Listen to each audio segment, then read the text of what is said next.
वासरंग येथील जी PM श्री छत्रपती शिवाजी महाराज खोपोली नगर परिषदेची विद्यालय आहे, शाळा क्रमांक 7 येथे इमारत ही खूप जुनी झालेली आहे. त्या इमारतीला दुरुस्ती करण्याची पण गरज आहे.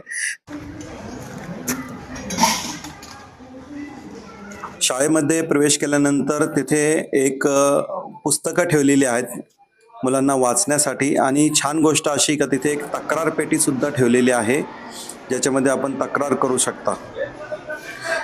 शाळेमध्ये पिण्यासाठी फिल्टर लावलेले आहे. हात धुण्यासाठी इथं वॉश बेसिन आहेत. शाळेमध्ये जे वॉशरूम आहेत ते स्वच्छ आहेत आणि वॉशरूममध्ये स्वच्छता केलेली आहे, स्वच्छ वॉशरूम आहेत. परंतु आपण पाहू शकता जे टाईल्स आहेत ते खूप जुने झालेले आहेत आणि खूपच बॅड कंडिशनमध्ये हे टाईल्स आहेत. आपण पहा किती घाण आहेत टाईल्स. शाळेमध्ये कम्प्युटर क्लास खूप छान आहे. त्याच्यामध्ये मुलांना कम्प्युटर शिकवले जात आहेत. जे पण आपले 6वीचे 7वीची मुलं असतील तिथे शिकत होती आणि छान कम्प्युटर क्लासेस आहेत.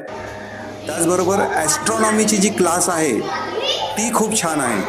तेथे मुलांना ॲस्ट्रॉनॉमीबद्दल खूप छान शिकवलं जात आहे आणि सर्व मुलांचे जे प्रयोग आहेत ते सुद्धा आपण तिथे पाहिलेले आहेत आणि खूप छान त्यांना ॲस्ट्रॉनॉमीबद्दल नॉलेजसुद्धा चांगलं आहे आणि छान क्लासेस ॲस्ट्रॉनॉमीचे मुलं घेत आहेत.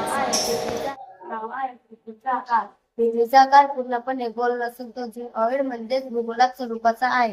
पृथ्वीच्या परिभ्रमणामुळे तिच्या आकारावर परिणाम होतो आणि ती विषुववृत्ताजवळ फुगलेली आणि धुम्राजवळ सपाट असते. पृथ्वीच्या या विशेष आकाराचे कारण परिभ्रमणामुळे निर्माण होणारे केंद्रीय बल आणि गुरुत्वाकर्षण बल यांच्यातील परस्पर परिणाम होतो. धन्यवाद. माझे मॉडेलचे नाव आहे सूर्य, पृथ्वी आणि चंद्र.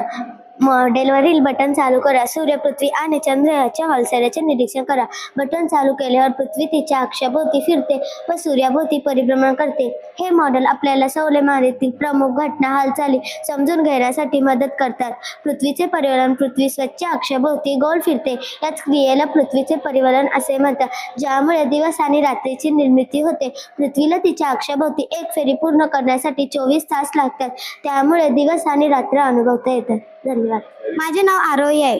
माझे मॉडेलचे नाव आहे दिवस आणि रात्र. दिलेल्या मॉडेलमध्ये सूर्य स्वतःहून फिरणारी पृथ्वी आहे. पृथ्वीचा जो भाग सूर्याच्या विरुद्ध दिशेत असतो त्या भागावर प्रकाश पडत नाही, तिथे अंधार असतो, त्यालाच आपण रात्र असे म्हणतो. पृथ्वीचा जो भाग सूर्यासमोर असतो त्या भागावर प्रकाश पडतो, त्यालाच आपण दिवस असे म्हणतो. माझे नाव अफर महबूब नदा. माझे मॉडेलचे नाव सूर्याचा गाभा. सूर्याचा गाभा हायड्रोजन नावाने अलीपासून बनलेला आहे, जिथे केंद्रकीय सम्मिलन न्यूक्लिअर फ्युजन प्रक्रिया होतात, ज्यामुळे प्रचंड प्रमाणात ऊर्जा प्रकाश आणि उष्णतेच्या रूपात बाहेर पडतो. माझे नाव रेवती. मी इयत्ता 6वी शिकते. माझे मॉडेलचे नाव आहे राशी चिन्हे मॉडेल. या मॉडेलमध्ये 12 राशी चिन्हे वर्तुळ आकार पद्धतीने दर्शवली आहे, ज्यामुळे सोप्या पद्धतीने पाहता येतात. प्रत्येक चिन्ह एक विशिष्ट तारासमूह म्हणून दर्शवतो. मॉडेलच्या खालच्या बाजूस एक बटन आहे, जे दाबल्यावर राशी चिन्हे प्रकर्षित होतात व त्यांचे निरीक्षण करणे सोपे होते. राशी चिन्हे म्हणजे 12 प्रमुख तारासमूहांची नावे आहेत, जी विशिष्ट काळासाठी सूर्याच्या स्थितीनुसार दिसतात. ही चिन्हे पृथ्वीवरून पाहिल्याने तारासमूहाचे प्रतिनिधित्व करतात. माझं नाव आहे पल्लवी. मी इयत्ता 6वी शिकते. माझ्या मॉडेलचं नाव आहे सूर्यमाला. सूर्याभोवती परिभ्रमण करणारे 8 ग्रह, त्यांचे चंद्र, लघुग्रह, धूमकेतू म्हणून आपली सूर्यमाला बनवली आहे. आपल्या सूर्यमालेच्या केंद्रस्थानी सूर्य हा एक तारा आहे. ग्रह सूर्याभोवती बुध, शुक्र, पृथ्वी, मंगळ, गुरु, युरेनस असे एकूण 8 ग्रह वेगवेगळ्या कक्षात परिभ्रमण करतात. त्यांना त्या उपग्रह, काही ग्रहांभोवती लहान खगोलीय उपग्रह परिभ्रमण करतात. त्यांना त्या ग्रहांचे उपग्रह किंवा चंद्र असे म्हणतात. धन्यवाद. माझे नाव आहे अनुष्का सागरदादा वाळ. मी इयत्ता 6वी शिकते. माझ्या मॉडेलचे नाव आहे पृथ्वीवरील नैसर्गिक उपग्रह म्हणजे चंद्र. चंद्राचे कक्षीय परिभ्रमण म्हणजे पृथ्वीभोवती फिरणे. चंद्र पृथ्वीभोवती लंबवर्तुळ आकारात कक्षेत परिभ्रमण करतो. याला कक्षीय परिभ्रमण असे म्हणतात. चंद्र पृथ्वीभोवती एक फेरी पूर्ण करण्यासाठी 27.32 दिवस लागतात, परंतु पृथ्वी सूर्याभोवती फिरते, त्यामुळे चंद्राला परत त्या ठिकाणासाठी 29.53 दिवस लागतात.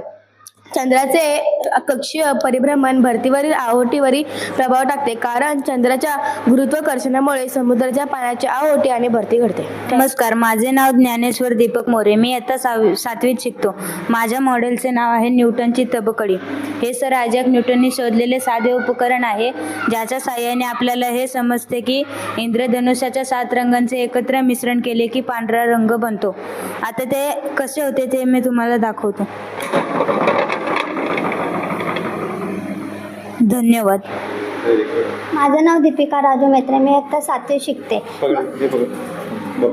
माझे मॉडेलचे नाव आहे पृथ्वीचे गुरुत्वाकर्षण. पृथ्वीचे गुरुत्वाकर्षण एक मूलभूत बल आहे, ज्यामुळे आपण सर्व मनुष्य पृथ्वीवर धरतीच्या थांबू शकतो. माझं नाव त्रिशा नितीन केदारी. किती तू? 7. बरं, काय तुझं हे? माझ्या मॉडेलचे नाव आहे वेगवेगळ्या ग्रहावरील वजन. समजा पृथ्वीवर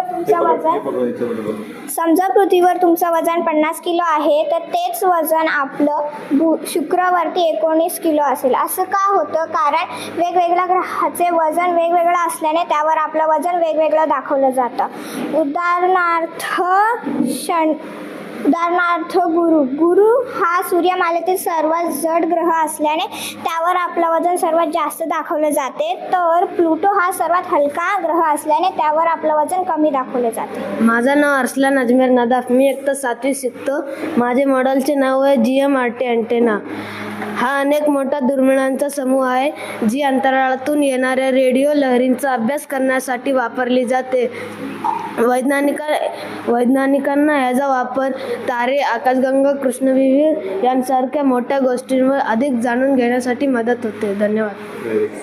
ॲस्ट्रॉनॉमीच्या क्लासमध्ये विविध प्रकारचे प्रयोग ठेवण्यात आलेले आहेत. आपण पाहिले असेल, मुलांनी सर्व प्रयोगांबद्दल सांगितले. त्याचबरोबर विविध मॉडेल इथे ठेवण्यात आलेले आहेत. खूप छान अशी ॲस्ट्रॉनॉमीची क्लास या शाळेमध्ये आहे. 6वीच्या वर्गामध्ये जुने कम्प्युटर्स इथे ठेवण्यात आलेले आहेत. पूर्वी त्यांना कम्प्युटर होते, परंतु सर्व खराब झालेले आहेत आणि वर्ग छान आहेत. प्रयोगशाळा आहे. प्रयोगशाळेमध्ये मुलांना सर्व जे प्रयोग असतात 1ली ते 7वीपर्यंतचे प्रयोग इथे करण्यासाठी तिथे सुविधा उपलब्ध आहे. मुलींसाठी वेगळे स्वच्छतागृह जे आहे ते बंद आहे आणि मुलींना ती स्वच्छतागृहाची सोय उपलब्ध नाही आहे. हे एक उणीव ह्या शाळेमध्ये फक्त जाणवलेली आहे. क्लासरूम्स हे जुने आहेत. इमारत खूप जुनी आहे.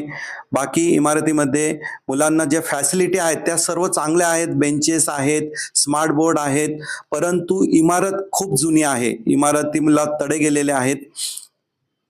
हा 3रीचा वर्ग आहे, पण ह्या वर्गामध्ये आपण पाहू शकता TV आहे आणि मुलं बेंच वगैरे आहेत. मुलं बेंचवर बसून यांचा वर्ग चालू आहे. त्याचबरोबर आता हा 1लीचा वर्ग आहे आणि आपण पाहू शकता 1लीच्या वर्गामध्ये पण खूप छान प्रकारे मुलं. हा 4थीचा वर्ग आहे आणि ह्या 4थीच्या वर्गामध्ये स्मार्ट बोर्ड चालू आहे. स्मार्ट बोर्डवर मुलं शिकत आहेत.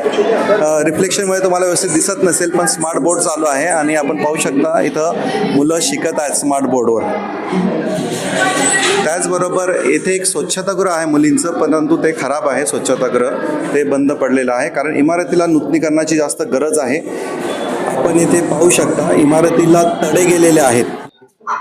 इमारत जुनी झालेली आहे, परंतु इमारतीमध्ये जे पण शिक्षण आहे ते मुलं चांगल्या प्रकारच्या त्यांना सुविधा उपलब्ध आहेत. CCTV कॅमेरे सुद्धा इथे लागलेले आहेत. आपण पाहू शकता CCTV कॅमेरे सुद्धा मराठी शाळेमध्ये वर्गामध्ये इथं लागलेले आहेत आणि बाकीच्या सुविधा तर खूप छान आहेत. फक्त इमारतीला नूतनीकरण करण्याची जास्त गरज आहे. ही आपण पाहू शकता मराठी शाळेमध्ये बालवाडी आहे. त्या बालवाडीमध्ये एक स्मार्ट TV लावण्यात आलेला आहे आणि मुलं त्या स्मार्ट TVवर एन्जॉय करत आहेत, नाचत आहेत. ही एक मराठी शाळेमध्ये एक असणारी एक सगळ्यात सुंदर गोष्टी आहे का मराठी शाळेमध्ये बालवाडी आहे आणि त्याच्यामध्ये मुलं त्या बालवाडीमध्ये TVवर गाणे लावून नाचत आहेत, आनंद घेत आहेत.